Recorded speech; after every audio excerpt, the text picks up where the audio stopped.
नमस्कार, स्वागत है परख के इस विशेष अंक में। आज हम बात करेंगे उस देश की जो बना था मजहब के नाम पर, जो बना था इस्लाम के नाम पर, जिसे इस्लाम का गढ़ कहा जाता था। मगर आज वही देश, आज वही गढ़ अपनी ही दीवारों में दरारें गिन रहा है। आज लाहौर की सड़कों पर फिर वही नारे गूंज रहे हैं, लब्बैक या रसूल अल्लाह। पर इन नारों के पीछे सिर्फ भरोसा नहीं, आस्था नहीं, अकीदा नहीं, एक अस्थिरता की सच्चाई भी है। जहां मजहब ने हुकूमत को निगल लिया, जहां सेना अब खुद अपनी रची हुई आग में झुलस रही है, और जहां सियासत, ईमान और इंतकाम तीनों की सीमाएं मिट चुकी हैं, आज परख में हम खोलेंगे परतें उस पाकिस्तान की जो अपने ही नारे, अपनी ही नीतियों और अपनी ही नफरतों की लपटों में बिखर रहा है, झुलस रहा है। लाहौर की गलियां आज फिर सवाल पूछ रही हैं, लब्बैक या रसूल अल्लाह। ये जब नारा उछलता है तो इस नारे की गूंज के पीछे एक देश का भय भी दिखाई देता है, तलाश भी दिखाई देती है। एक देश का भय और खोज दोनों इस नारे की गूंज में छिपे हैं। ये सिर्फ आस्था का प्रदर्शन नहीं है, बल्कि ये उस राज्य का पूरा परिचय है जहां मजहब, सत्ता और सड़क की ताकत एक ही मंच पर टकराते हैं। 2015 में खादिम हुसैन रिजवी द्वारा स्थापित तहरीक-ए-लब्बैक पाकिस्तान यानी TLP, ये इस्लामी भरोसे का राजनीतिक रूप या कहिए उपकरण, एक औजार बन गया। आसिया बीबी के ईश निंदा मामले जैसे विवादों ने इसे सड़कों पर ईमान की हिफाजत के प्रतीक के रूप में उभारा। 2017 का फैजाबाद धरना ये एक ऐसी घटना थी जिसने TLP को पहचान दी, और संसद के निर्णय पर भीड़ का दबाव एक नया संवैधानिक संकट बन गया। यानी सरकार की बाहें सड़क पर उतरकर उमेठी जा सकती हैं, फैसले बदलवाए जा सकते हैं। ये कट्टरता की उस अफीम का नमूना है जो पाकिस्तानी समाज को बेसुध और सरकारों को बेबस बना रही है। कैसे, जरा समझ लेते हैं। 2024 की पाकिस्तान इलेक्शन कमीशन रिपोर्ट बताती है TLP को कराची, लाहौर और फैसलाबाद में 12% तक जनसमर्थन मिला। ये वो वोट है जो ईश निंदा कानून की रक्षा के नाम पर, हिफाजत के नाम पर जुटता है। इस मजहबी संघर्ष से उपजे जनाधार ने राजनीतिक दलों को चुनावी रणनीति बदलने तक पर मजबूर कर दिया है। ये पाकिस्तान की सच्चाई है। अब हर दल मजहबी ठप्पे को अपनी राजनीतिक पूंजी मानता है, इसकी ताक में रहता है, इसके लिए जोर लगाता है, और ये रस्साकशी पाकिस्तान में और ज़्यादा टकराव और ज़्यादा टूटन पैदा करती है। पाकिस्तान की शासन संरचना वैसे नहीं है जैसा संविधान उसे बनाना चाहता था, किंतु इसके साथ ही ये वैसी भी नहीं है जैसा पाकिस्तान इसके बारे में दुनिया को बताना चाहता है, बताता है। वास्तव में यहाँ स्पष्ट वर्गीकरण और व्यवस्था जैसी चीज है ही नहीं। पाकिस्तान में कुछ बुद्धिजीवी वहाँ की शासन व्यवस्था को जो बताते हैं, वो मुस्कुराते हुए कहते हैं हमारे यहाँ हाइब्रिड रिजीम है। वो कहते हैं, परंतु वास्तव में कहा जाए तो ये कोई व्यवस्था नहीं है, अव्यवस्था की खिचड़ी है। और खिचड़ी कैसी है? ऐसी खिचड़ी जहाँ कोई एक तत्व नहीं है, बहुत सी चीज़ हैं, बटी हुई हैं, मगर फिर भी आपस में लिपटी हुई हैं। पाकिस्तान, इस पाकिस्तान में कितनी फांकें हैं कोई नहीं जानता। सेना है, सेना के पास हथियार हैं, सौदे हैं और हनक का कारोबार है। सियासत है, उस सियासत के पास कुनबे हैं, उन कुनबों की कमजोरियां हैं, अपार भ्रष्टाचार की अकथ कहानियां हैं। वैसे एक न्यायपालिका भी है, बताई जाती है। वो न्यायपालिका कैसी है?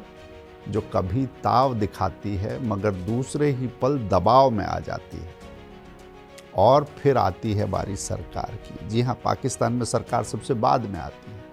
ये सरकार कैसी है? ताश के पत्तों की तरह फेंटे जाने वाले राजनेता, जब चाहे जिसको चाहे बदल दिया। ऐसे जिन्हें देश और विदेश में भी पाकिस्तान के ही लोग सरेआम दुत्कारते हैं, इनके वीडियो वायरल होते हैं। ऐसी सरकार है। सरकार जो अस्थिर जनादेश, मुल्लाओं की अकड़ और जनरलों की पकड़ से घिघियाती रहती है। हर किसी की कोई ना कोई कमज़ोरी होती है, मगर पाकिस्तान की एक नहीं 1000 कमज़ोर नसें हैं। इनमें से सबसे बड़ी नस वो है जो लाहौर इस्लामाबाद की सड़कों से गुजरती है। पाकिस्तान के मुल्ला मौलवी इस नस को, इस कमज़ोरी को खूब पहचानते हैं। इस नस को सड़क का वीटो कहा जाता है।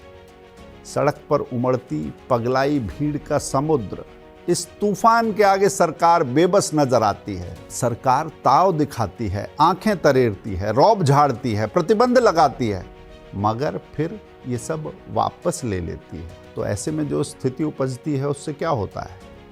डर खत्म हो जाता है।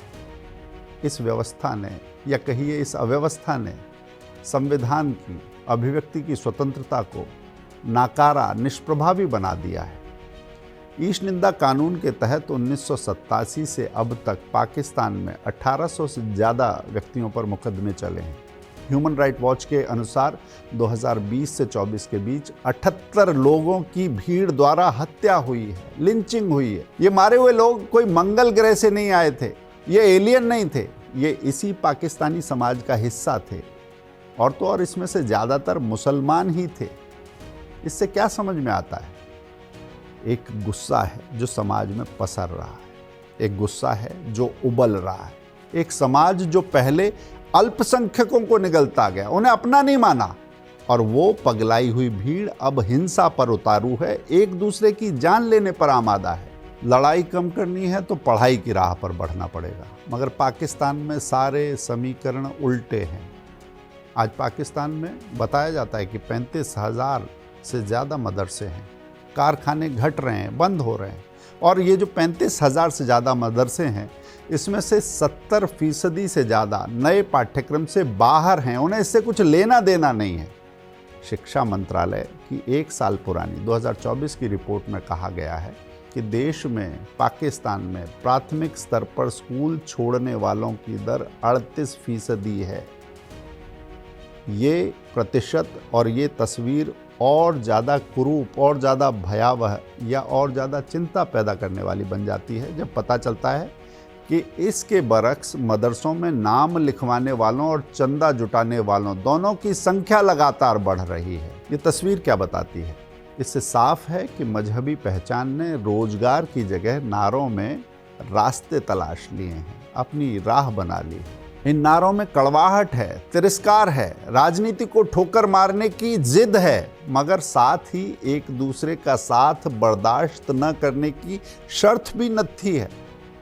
जी हाँ, क्योंकि पाकिस्तान का समाज बुरी तरह से बटा हुआ है, एक दूसरे के खिलाफ खड़ा हुआ है। बरेलवी, देवबंदी, शिया, अहमदिया, सब एक दूसरे के खिलाफ। और ये क्यों है?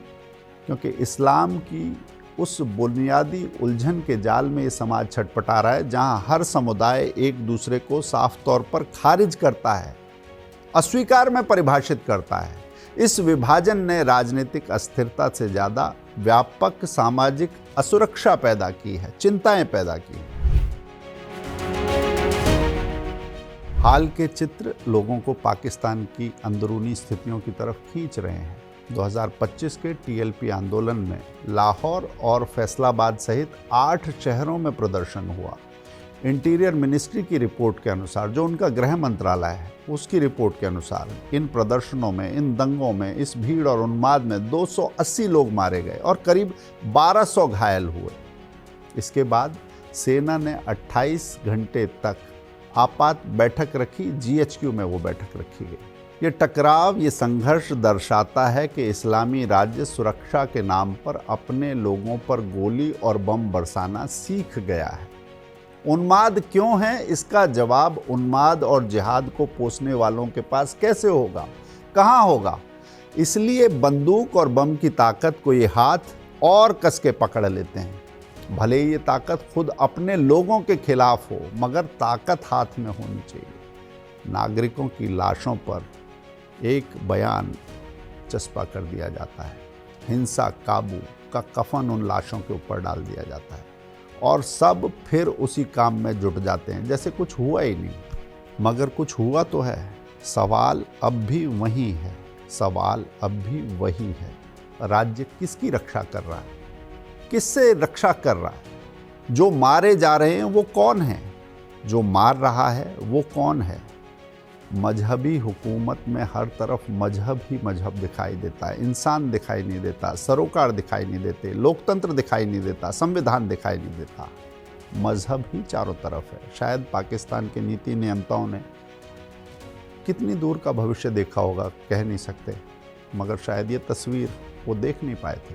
आज पाकिस्तान में एक बार फिर लोकतंत्र लड़खड़ा रहा है, ये दुनिया देख रही है, परंतु ये लड़खड़ाहट अब स्थायी लंगड़ाहट में बदल गई है।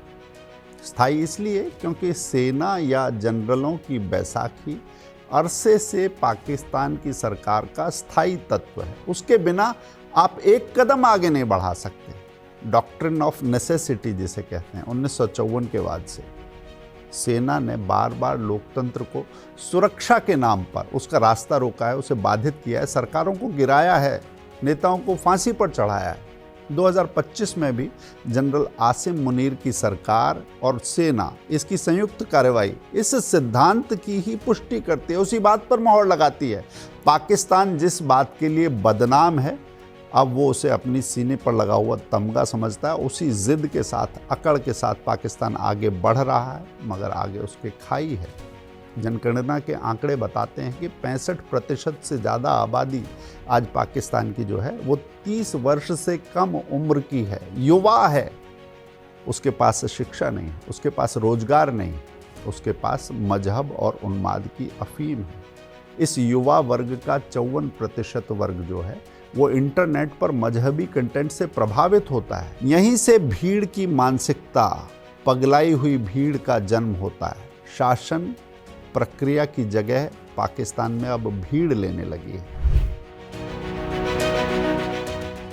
पाकिस्तान की इन्हीं कमज़ोर नसों में से एक नस ड्रैगन के पंजे में भी है।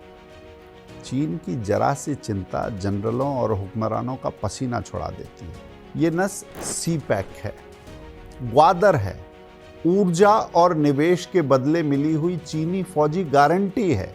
इंटरनेशनल मॉनेटरी फंड के जुलाई 2025 के आंकड़ों के अनुसार पाकिस्तान की मुद्रास्फीति दर 28.3 तक पहुंच गई है। पाकिस्तान की कुल जमा जितनी पैदावार है, उत्पादन है, जीडीपी है, विदेशी कर्ज उस जीडीपी का 73% तक है।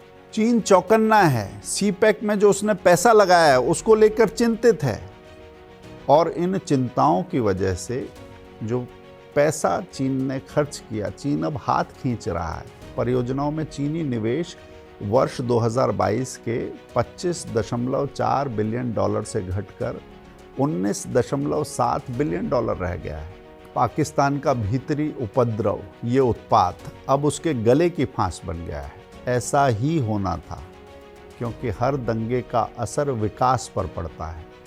हर मौत से निवेशक छिटक जाते हैं। मजहबी नारों के साथ उछाले गए हर पत्थर की चोट कारखाने पर ताला डलवा देती है। कारखानों पर, ग्वादर पोर्ट पर काम रुक जाता है। और ऐसे में होता क्या है? गरीब जनता के लिए मजहब फिर एक राहत का प्रतीक बन जाता है। क्यों? क्योंकि जब अर्थव्यवस्था थकती है तो लोग नारों में, टोपियों में और सिजदे में उम्मीद तलाशने लगते हैं। पाकिस्तान के पश्चिमी मोर्चे पर टीटीपी ने 2025 की पहली तिमाही में 140 हमले किए। जी हाँ, 140। डूरन लाइन के विवाद ने अफगान पाक संबंधों को और उलझा दिया है। पाकिस्तान बैकफुट पर है।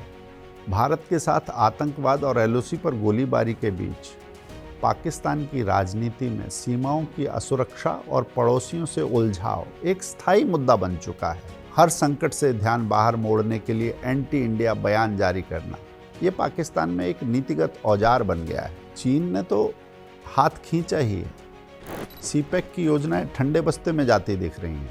दूसरी तरफ अमेरिका ने FATF की रिपोर्ट में पाकिस्तान को इंक्रीज्ड रिस्क जोन कहा है।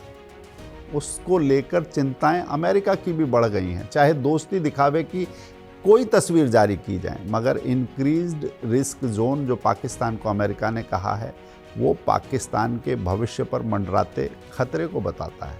इसके साथ ही सऊदी अरब ने मजहबी फंडिंग में 18% की कटौती की है। ये छोटे मोटे बदलाव नहीं है। इन परिवर्तनों ने पाकिस्तान की विदेश नीति को साझेदारी से निर्भरता में बदल दिया है। पाकिस्तान कहता है कि हम इनके बराबर में खड़े हैं, हमारा रिश्ता बराबरी का है, मगर बराबरी का नहीं है, निर्भरता का है। आप उन पर निर्भर हो, अगर वो हाथ हटाएंगे तो पाकिस्तान गिर जाएगा। आज हर देश कह रहा है, पहले अपने घर में स्थिरता लाओ, फिर दोस्ती का हाथ बढ़ाओ। पाकिस्तान में हुक्मरान सोचते हैं कि हर चीज़ को काबू किया जा सकता है। सेना सोचती है कि इस सत्ता को भी काबू किया जा सकता है। और हर चीज़ को काबू करने की ये जो ज़िद है, उसकी एक तस्वीर, उसका एक पहलू मीडिया से जुड़ा हुआ भी है। 2024 में पाकिस्तान में 47 पत्रकारों को हिरासत में लिया गया और इसके साथ साथ 12 चैनल अस्थायी रूप से बंद हो गए। रिपोर्टर्स विदाउट बॉर्डर ने पाकिस्तान की प्रेस स्वतंत्रता रैंकिंग को 159वां स्थान दिया है। 2025 की ये बात है, 2025 की ये रिपोर्ट है। पाकिस्तान में सत्ता ये समझ चुकी है कि अब कहानी पर नियंत्रण, रिपोर्ट पर नियंत्रण, समाचार पर नियंत्रण, अब सबसे बड़ा हथियार यही है। सेना ने ये मान लिया है, नेताओं ने ये मान लिया है, मगर उनकी इस जिद के सामने मीडिया मौन है, जनता भ्रम में है और इस भ्रम में नीति की दिशा खो गई है, पाकिस्तान का भविष्य भी खो गया है। पाकिस्तान ने जो राह चुनी, जिस पटरी पर वो गाड़ी चली, उस पटरी पर ये दुर्घटनाएं तो लिखी ही थी। ऐसा होता भी है कि आपने रास्ता कौन सा चुना है। जब भी राजनीतिक वैधता मजहब से ली जाएगी, कट्टरपन से ली जाएगी, वहाँ लोकतांत्रिक विवेक कमज़ोर होगा। पूरी दुनिया को ये याद रखना पड़ेगा, इस्लामी मुल्कों को ये याद रखना पड़ेगा, वामपंथी शासन को, हर उस व्यवस्था को जहाँ पर संविधान दिखावे के लिए है, कट्टरपंथ को बढ़ावा देना है, एक कोटरी को बढ़ावा देना है, कुछ लोगों के हितों को बढ़ावा देना है। उन सभी को ये याद रखना होगा कि स्थिरता केवल सीमाओं से नहीं बल्कि विचारों की सुरक्षा से आती है। क्या पाकिस्तान के लिए उम्मीद की कोई रोशनी है? वर्ष 2025 में यूनिवर्सिटी ऑफ लाहौर के एक सर्वे में 64% युवाओं ने कहा मजहबी सुधार और शिक्षा साथ साथ चलने चाहिए। इस सर्वे की जो गूंज थी, इस सर्वे का जो कथन था, वो ये था कि कट्टरपंथ से हटना होगा, शिक्षा की राह पर आगे बढ़ना होगा। और ये आवाज़ किसकी थी? पाकिस्तान के युवाओं की थी। कुछ NGOs वो कराची और पेशावर में सिविक एजुकेशन प्रोग्राम शुरू कर रहे हैं। क्या ये नई पहल कारगर साबित हो सकती है? क्योंकि NGO जो ये काम कर रहे हैं उसमें युवाओं के साथ साथ महिलाएं छोटे व्यवसायों में आत्मनिर्भरता खोज रही हैं। आज पाकिस्तान में युवा शिक्षा और कला में नए रास्ते तलाश रहे हैं। पहल छोटी हैं मगर काम बड़े हैं और ख़ास तौर से उन्माद पोसते समाज के बीच ये छोटे छोटे परिवर्तन के बीज हैं, ऐसे बीज जो मजहबी नारे से विवेक की ओर लौटने का रास्ता सुझाते हैं, एक उम्मीद जगा सकते हैं। मगर ये उम्मीद तब जब पाकिस्तान का समाज, पाकिस्तान की सत्ता, वहाँ की सेना इस उम्मीद की ओर बढ़ना चाहे, इसका महत्व समझे। क्या पाकिस्तान के दिन पलट सकते हैं? अगर पाकिस्तान जागे तो। ये कैसे होगा? जब आस्था और कानून साथ चलें, तब सड़कें जलना बंद होंगी, क्योंकि राज्य की स्थिरता तब ही आ सकती है जब कोई देश भीड़ से विवेक की ओर लौटने का मन बनाए, तब ये स्थिरता पाई जा सकती है। ये ज़रूरी है, बहुत ज़रूरी है, क्योंकि मजहब और सत्ता की इस जंग का असर सिर्फ पाकिस्तान पर नहीं, पूरे दक्षिण एशिया पर है, पूरे इस्लामिक जगत पर है, पूरी दुनिया पर है। आज परख में इतना ही। अगले अंक में फिर मिलेंगे, समझेंगे, परखेंगे किसी और महत्वपूर्ण मुद्दे को गहराई से। जुड़े रहिए पांचजन्य से। नमस्कार।